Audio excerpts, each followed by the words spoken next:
Hi, it's Mike from Vox Political here. I've still got lots of things to say about the situation with benefits at the moment. So if you, on listening to this, think that I was right to say it, please give me a like, comment, or subscribe, and let's get straight into it.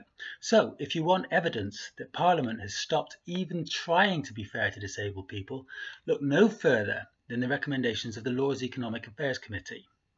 This committee has decided that the government should impose stricter conditions, more assessments, and a more rigorous work capability assessment on claimants of out-of-work disability benefits, based on information from think tanks, ministers, civil servants, academics, and the Office for Budget Responsibility gathered at 6 oral evidence sessions last year.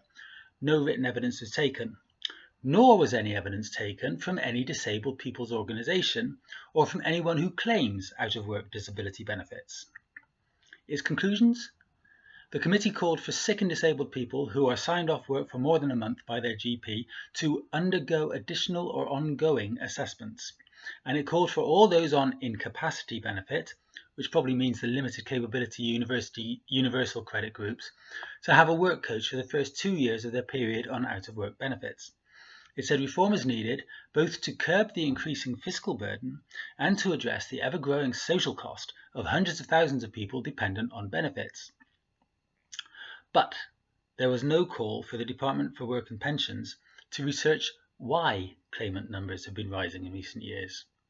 And as with other recent reports, speeches, and policy proposals, there was no mention in the committee's findings of the years of deaths and other harm caused by successive reforms of the assessment process and cuts to benefits, the harshness of the assessment systems, the DWP's chronic safeguarding failures, or the continuing risk of harm to disabled claimants.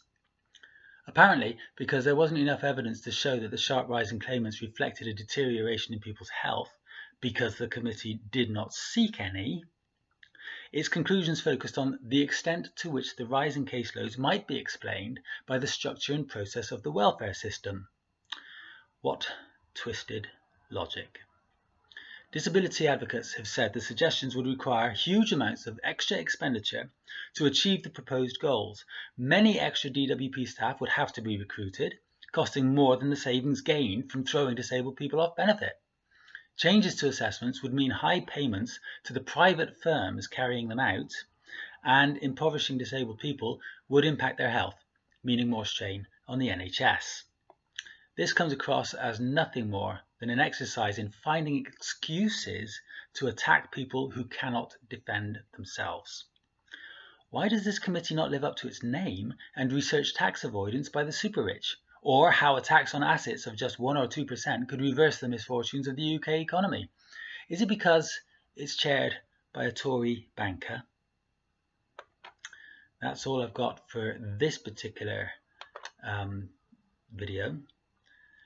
As I say, like, comment, and subscribe, and you will see me in the next one.